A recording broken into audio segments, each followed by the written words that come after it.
स्वाहा ओम प्राणाय स्वाहा तन्नम इंद्र दश दिगोपाळेभ्यो पादासन्नम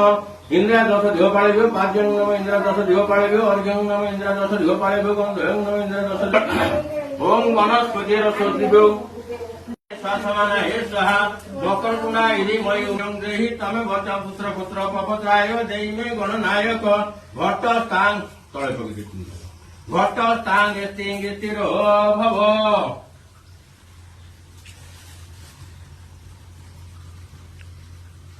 रूप गुण देखी मोर सदा बढ़ी या शुणी नारद कहले हे अष्टपति दुर्मुत सेन चक्षुहीन हेबार शत्रु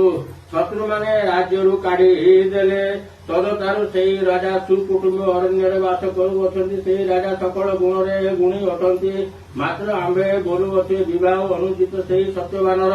1 वर्ष आयुष अच्छी